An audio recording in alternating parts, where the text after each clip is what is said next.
Oke, kita mulai dari yang paling dasar dulu ya, biar nggak salah kaprah. Jadi, apa sih sebenarnya produk digital itu? Gampangnya begini, produk digital itu adalah barang yang nggak bisa kamu pegang, nggak bisa kamu cium, tapi bisa kamu nikmati lewat gadget kamu. Kayak e-book yang lagi kamu baca di tablet, atau preset Lightroom yang bikin foto liburan kamu jadi estetik abis. Dia nggak punya bentuk fisik, tapi punya nilai dan manfaat yang gede banget. Contohnya banyak banget, ada kursus online, template design, software, musik, sampai keanggotaan premium di sebuah website. Semua itu produk digital.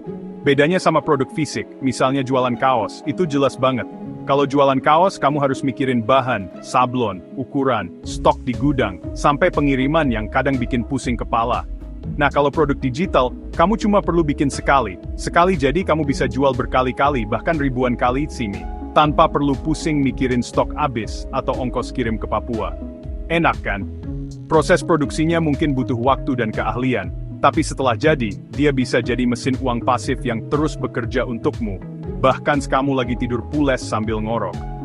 Sekarang, kenapa ini penting? Karena kita hidup di era di mana hampir semua orang punya smartphone. Orang lebih suka belajar, mencari hiburan, dan berbelanja lewat layar kecil di tangan mereka. Pasar untuk produk digital ini luas banget, kayak samudra. Dari ibu rumah tangga yang mau belajar masak lewat e-book resep, sampai mahasiswa yang butuh template presentasi biar kelihatan keren di depan dosen. Potensinya nggak ada habisnya. Kamu bisa menjangkau siapa saja, di mana saja, selama mereka punya koneksi internet. Ini adalah peluang emas yang sayang banget kalau dilewatkan begitu saja. Jadi, kalau kamu punya keahlian, entah itu jago nulis, desain, ngedit video, atau bahkan jago main game, semua itu bisa diubah jadi produk digital. Jangan minder dulu kalau merasa keahlianmu sepele. Di luar sana, pasti ada orang yang butuh apa yang kamu tahu. Kamu yang jago bikin catatan rapi bisa jual template catatan digital. Kamu yang jago ngatur keuangan bisa bikin e-book soal tips menabung.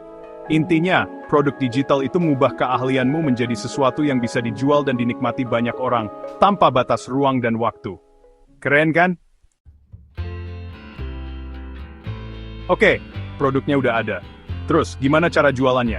Masa mau keliling kompleks sambil teriak, e-book, e-book, preset, preset? Ya nggak gitu juga dong. Disinilah media sosial masuk sebagai pahlawan kita. Kenapa media sosial?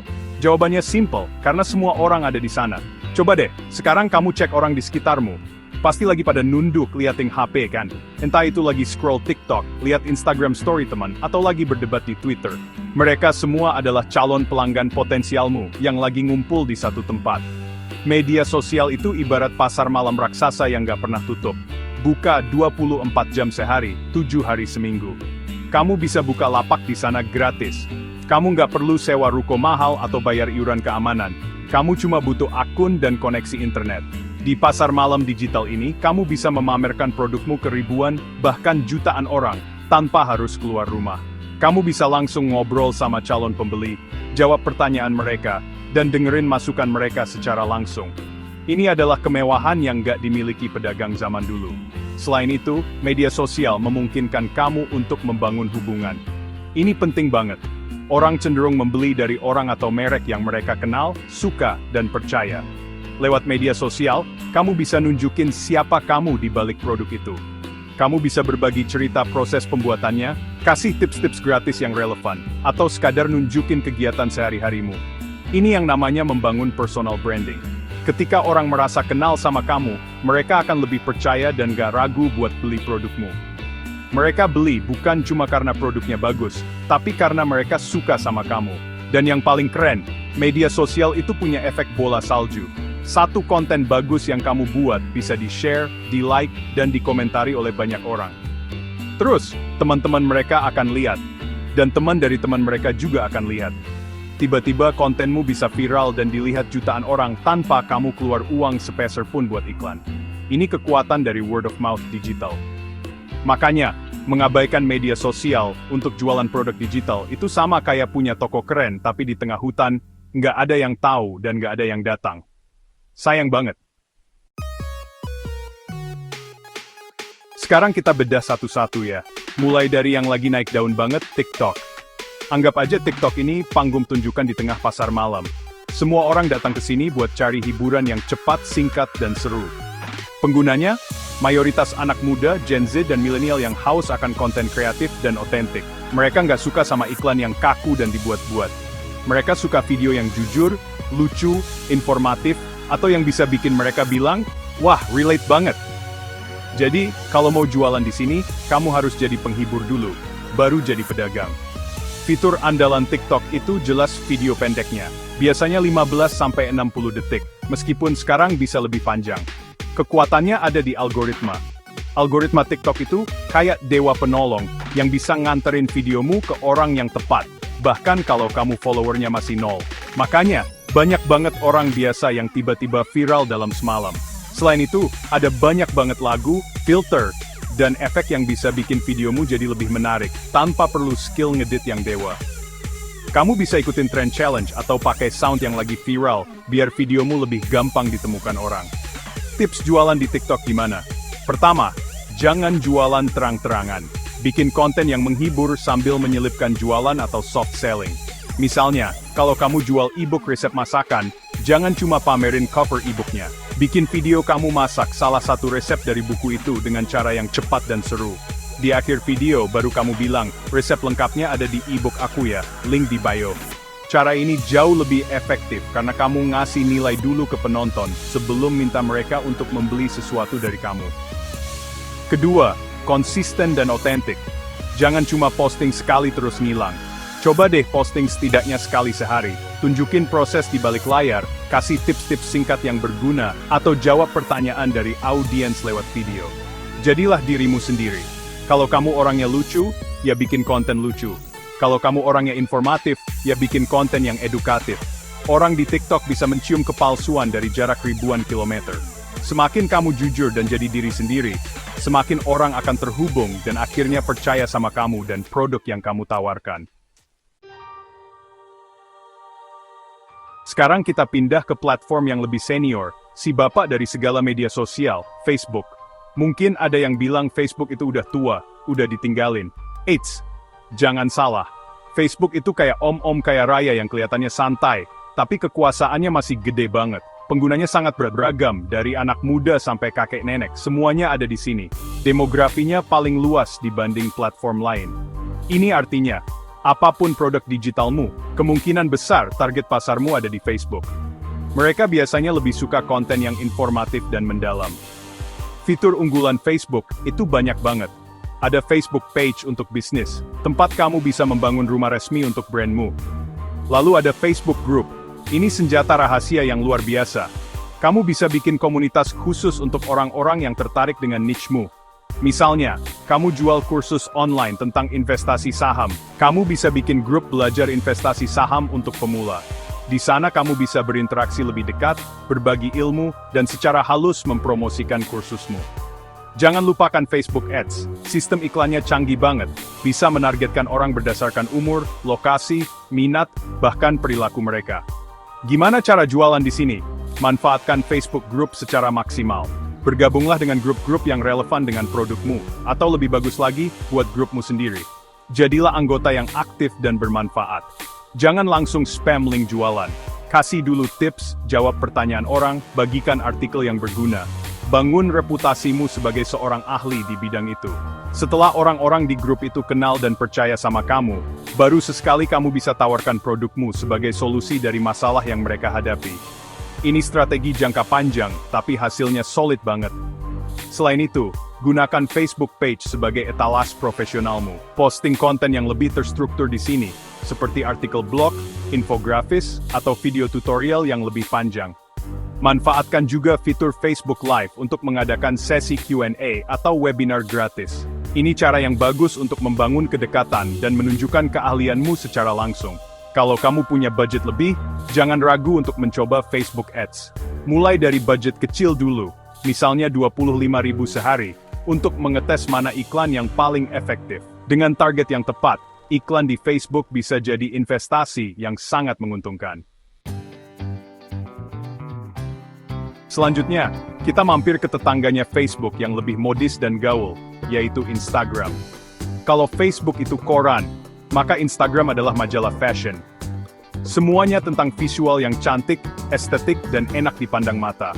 Penggunanya kebanyakan milenial dan Gen Z yang suka banget sama konten visual yang berkualitas tinggi.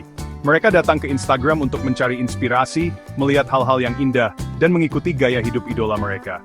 Jadi, kalau produk digitalmu punya elemen visual yang kuat, misalnya preset foto, template design, atau e-book dengan cover cantik, Instagram adalah surganya. Fitur andalan Instagram itu banyak dan saling melengkapi. Ada Feed, tempat kamu memajang karya terbaikmu dengan foto atau video berkualitas tinggi. Feed ini kayak etalas toko utamamu, jadi harus rapi dan punya tema yang konsisten.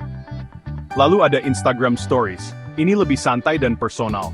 Kamu bisa pakai untuk nunjukin kegiatan sehari-hari, bikin polling atau sesi tanya-jawab. Ada juga Reels, TikToknya Instagram, untuk video pendek yang menghibur dan berpotensi viral. Terakhir, ada Instagram Live untuk interaksi langsung dan guide untuk membuat kumpulan konten yang informatif, seperti mini blog. Strategi di Instagram itu kuncinya satu, visual adalah raja. Pastikan setiap konten yang kamu posting itu berkualitas tinggi dan memanjakan mata. Bikin visual yang kuat. Tentukan palet warna, jenis font, dan gaya foto yang konsisten. Jadi, pas orang scroll feed mereka dan lihat postinganmu, mereka langsung tahu, oh, ini pasti postingannya si A. Gunakan caption untuk bercerita. Jangan cuma posting foto bagus terus captionnya kosong. Ceritakan kisah di balik produkmu. Berikan tips, atau ajukan pertanyaan untuk memancing interaksi dari followersmu. Manfaatkan semua fiturnya secara strategis. Gunakan feed untuk konten abadi yang menunjukkan kualitas produkmu. Pakai story setiap hari untuk membangun kedekatan dan menunjukkan sisi manusiamu. Buat Reels yang lagi tren untuk menjangkau audiens baru yang belum follow kamu. Lakukan live seminggu sekali untuk menjawab pertanyaan seputar produkmu. Dan jangan lupa, taruh link paling penting, misalnya link toko online-mu, di bio, karena itu satu-satunya tempat di mana kamu bisa menaruh link yang bisa diklik. Selain di stories, kalau followermu sudah banyak.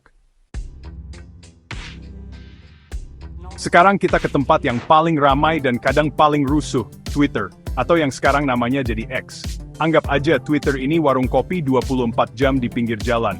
Tempat orang ngumpul buat ngobrolin apa aja yang lagi panas, dari gosip artis, politik, sampai curhatan riseh. Semuanya serba cepat, singkat, dan real time. Penggunanya sangat vokal, cerdas, dan suka humor. Mereka datang ke Twitter untuk cari berita terbaru, ikut diskusi, dan ketawa. Di sini, kekuatan utamanya bukan di visual, tapi di kata-kata. Sebuah thread atau cuitan cerdas bisa viral dalam hitungan jam.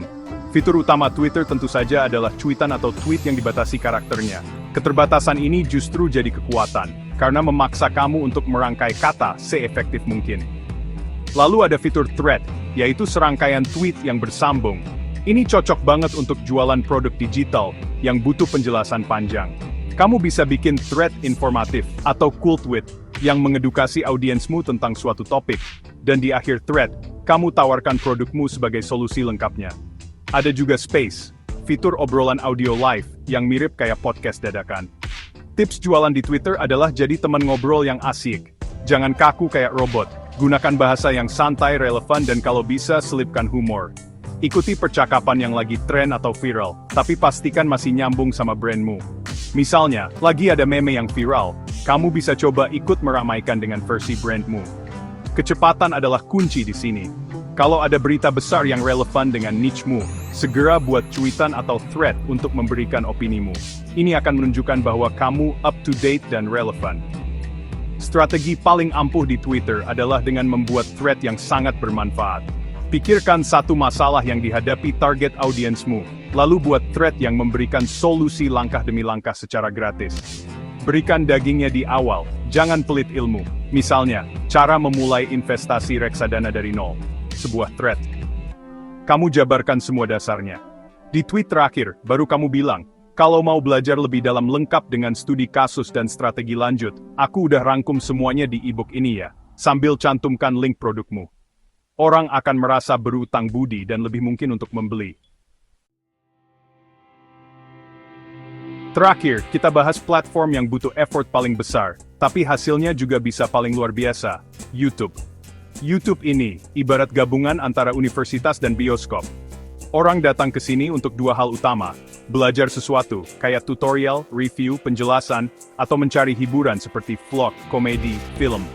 Penggunanya dari segala usia dan latar belakang, dan mereka rela menghabiskan waktu lebih lama untuk menonton satu video dibandingkan di platform lain. Ini adalah tempat yang ideal untuk membangun otoritas dan kepercayaan yang mendalam dengan audiensmu. Fitur utamanya tentu saja video berdurasi panjang. Ini memungkinkan kamu untuk menjelaskan topik secara detail dan komprehensif. Kamu bisa membuat video tutorial cara menggunakan produk digitalmu, video studi kasus yang menunjukkan hasil dari penggunaan produkmu, atau video edukasi yang membahas topik-topik di sekitar niche-mu. Selain video panjang, ada juga YouTube Shorts, format video vertikal pendek untuk menjangkau audiens baru, mirip seperti TikTok dan Reels. Lalu ada tab komunitas, tempat kamu bisa berinteraksi dengan subscriber melalui polling, teks, atau gambar, mirip seperti status di media sosial lain. Strategi di YouTube adalah memberikan nilai semaksimal mungkin. Karena orang rela nonton lama, jangan sia-siakan waktu mereka. Buat konten video yang benar-benar bermanfaat, terstruktur dengan baik, dan punya kualitas audio serta visual yang lumayan. Kamu nggak perlu kamera mahal, HP zaman sekarang udah cukup bagus. Yang penting audionya jelas. Pikirkan judul dan thumbnail yang menarik dan bikin orang penasaran untuk klik. Judul dan thumbnail adalah pintu gerbang ke videomu, jadi jangan dianggap sepele. Lakukan riset kata kunci untuk tahu apa yang sedang dicari orang di YouTube. Untuk jualan produk digital, YouTube sangat efektif. Di setiap akhir videomu, kamu bisa melakukan call to action atau ajakan. Misalnya, setelah memberikan tutorial gratis tentang dasar-dasar desain grafis, kamu bisa bilang, "Nah, buat kalian yang mau belajar lebih lanjut dan dapat template siap pakai, kalian bisa cek kursus online lengkapku di link deskripsi ya." Link di deskripsi video itu sangat berharga. Kamu bisa menaruh link ke produkmu, media sosialmu, atau halaman websitemu. Membangun channel YouTube itu seperti menanam pohon, butuh waktu training, tapi it's dari besar, buah menikmati terus-menerus. Setelah kamu aktif di berbagai platform, langkah selanjutnya yang gak kalah penting adalah membangun komunitas. Apa bedanya punya followers sama punya komunitas? Followers itu orang yang nonton kamu dari jauh, kayak penonton di stadion. Sedangkan komunitas itu adalah supporter fanatik yang bakal belain kamu, kasih semangat, dan ikut merayakan kemenanganmu. Mereka bukan cuma pelanggan, tapi teman. Mereka adalah aset paling berharga yang bisa kamu miliki. Jauh lebih berharga dari jumlah followers yang banyak tapi pasif. Mereka adalah kerajaan kecilmu. Cara membangun komunitas adalah dengan interaksi dua arah. Jangan cuma posting terus ngilang. Balas komentar-komentar mereka, meskipun cuma dengan emoji. Kalau ada yang bertanya lewat DM, usahakan untuk menjawabnya. Buat konten yang memancing interaksi, seperti polling, kuis, atau postingan. Coba ceritain pengalaman kalian tentang. Ketika kamu mengadakan live, sebut nama-nama mereka yang aktif di kolom komentar. Hal-hal kecil seperti ini membuat mereka merasa dilihat, didengar, dan dihargai. Mereka akan merasa jadi bagian dari sesuatu yang lebih besar. Salah satu cara paling efektif untuk memperkuat komunitas adalah dengan membuat wadah khusus. Ini bisa berupa Facebook Group, channel Discord, atau grup Telegram. Undang followersmu yang paling setia untuk bergabung. Di dalam grup eksklusif ini, kamu bisa lebih leluasa berinteraksi, memberikan informasi lebih dulu, atau bahkan diskon khusus untuk anggota komunitas. Ini akan membuat mereka merasa spesial. Grup ini juga bisa jadi tempat mereka saling berdiskusi dan membantu satu sama lain, sehingga komunitasmu bisa hidup dan tumbuh dengan sendirinya. Ingat, komunitas yang kuat akan jadi tim marketing terbaikmu. Mereka akan dengan sukarela merekomendasikan produkmu ke teman-teman mereka. Mereka akan membelamu kalau ada komentar negatif. Mereka akan memberikan masukan-masukan jujur yang sangat berharga untuk pengembangan produkmu selanjutnya. Membangun komunitas itu butuh waktu, kesabaran, dan ketulusan. Ini bukan sprint, tapi maraton. Tapi percayalah, usaha yang kamu keluarkan untuk membangun hubungan baik dengan 100 orang fans sejati, jauh lebih baik daripada punya 10.000 followers yang gak peduli sama kamu. Oke, kita sudah bahas banyak banget, dari soal produk, platform, konten, sampai komunitas. Mungkin sekarang kepala kamu agak ngebul dan kamu mikir, wah, ribet juga ya, kayaknya aku nggak bakal bisa. Wajar banget kalau merasa begitu. Tapi, ada satu hal terakhir dan paling penting yang mau aku sampaikan. Jangan takut untuk mencoba, dan jangan takut gagal. Serius, di dunia pemasaran digital yang perubahannya secepat kedipan mata ini, nggak ada yang namanya formula, pasti yang 100% berhasil untuk semua orang. Kamu harus melihat semua ini sebagai sebuah eksperimen besar. Anggap dirimu seorang ilmuwan di laboratorium. Coba posting di jam yang berbeda.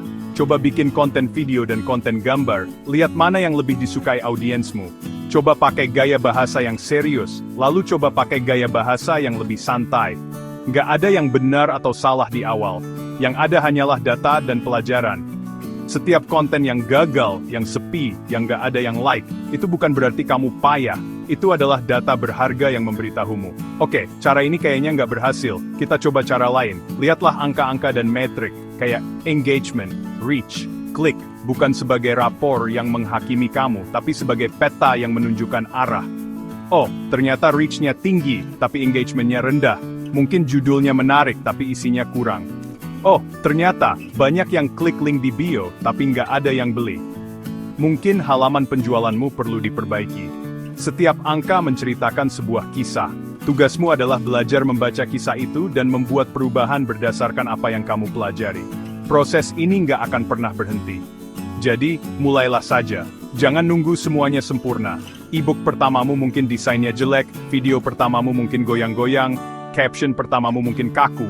Nggak apa-apa, semua orang besar juga mulai dari situ. Aku juga dulu begitu. Yang penting adalah bergerak, mencoba, belajar dari kesalahan, perbaiki, coba lagi, dan terus begitu. Semangat untuk terus belajar adalah kunci utamanya. Dunia digital ini luas dan penuh peluang. Ambil langkah pertamamu sekarang juga. Aku jamin, perjalanan ini akan sangat seru. Semangat!